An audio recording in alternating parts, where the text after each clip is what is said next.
नमस्कार और स्वागत है आपका एम्पलीफाइंग द केयर इस पॉडकास्ट में। इस पॉडकास्ट में एक सार्थक बातचीत के जरिए हम आपको बेहतर स्वास्थ्य से जोड़ने जा रहे हैं। मैं आपकी होस्ट डॉक्टर मेघना बगड़िया गांधी। आज इस पॉडकास्ट के माध्यम से हम चर्चा करने जा रहे हैं एक ऐसी कंडीशन के बारे में जिसे कहते हैं डायबिटीज, और उसी के साथ हम बात करेंगे लिपिडीमिया पर।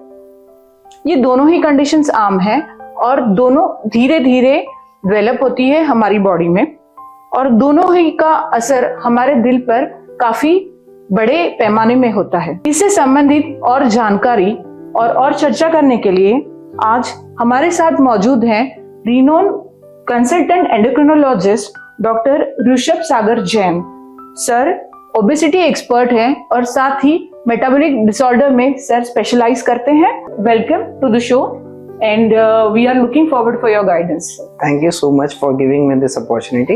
डेफिनेटली मैं आपसे एक कॉमन बीमारी जो है डायबिटीज नाम की, जो जिसे शुगर की बीमारी भी कहते हैं, ये सबसे फास्टेस्ट ग्रोइंग है पूरे वर्ल्ड में। इंडिया में डायबिटिक पॉपुलेशन हर साल 3 से 4 गुना स्पीड से बढ़ रहा है।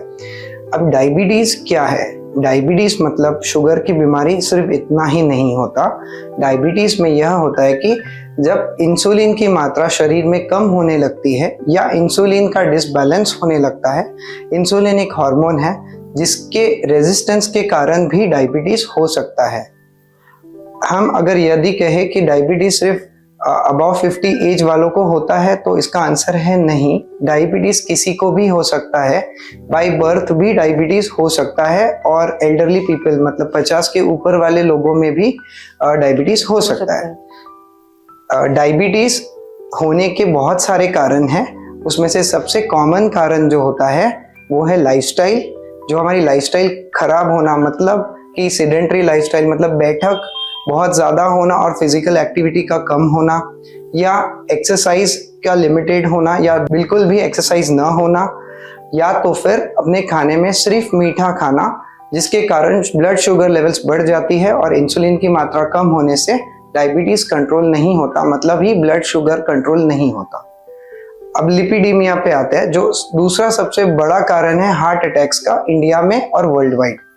लिपिडीमिया क्या होता है? लिपिडीमिया में ये होता है कि जो हमारे ब्लड वेसल्स के अंदर जो कोलेस्ट्रॉल लेवल है उसका डिसबैलेंस होना।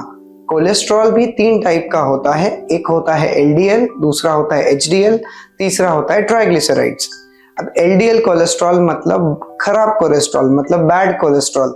जब एलडीएल कोलेस्ट्रॉल की मात्रा शरीर में ब्लड लेवल्स में बढ़ने लगती है तो हम कहते हैं कि कोलेस्ट्रॉल की बीमारी होने लगी है। लेकिन एचडीएल कोलेस्ट्रॉल का बढ़ना ये अच्छा संकेत होता है। एचडीएल कोलेस्ट्रॉल मतलब high density lipoprotein. High density cholesterol का बढ़ना बहुत जरूरी है, बिकॉज लो डेंसिटी वाला बैड है और हाई डेंसिटी वाला गुड कोलेस्ट्रॉल है। सिमिलरली तीसरा जो कोलेस्ट्रॉल होता है वो होता है ट्राइग्लिसराइड्स। ट्राइग्लिसराइड्स मतलब सिर्फ और सिर्फ फैट होता है, और वो फैट बढ़ने लगने के वजह से प्लाक्स भी हो सकते हैं। प्लाक्स मतलब ब्लॉकेजेस, जो हार्ट अटैक का कारण भी बन सकता है।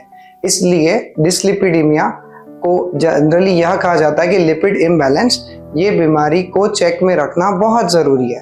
लिपिडीमिया कोई साइन और सिम्टम नहीं देता। दुबले पेशेंट से लेके मोटे पेशेंट्स तक सब में लिपिडीमिया का प्रॉब्लम हो सकता है। ऐसा ज़रूरी नहीं है डायबिटीज़ जिसको है उसी को लिपिडीमिया होगा, या लिपिडीमिया जिसको है उसको ही डायबिटीज़ होगा। दोनों अलग अलग से भी हो सकता है, और कोई एक और दोनों साथ में भी हो सकते हैं। डायबिटीज़ होने वाले पेशेंट को मैक्सिमम टाइम लिपिडीमिया का भी प्रॉब्लम होता है। उसका कारण हाई ब्लड शुगर होता है।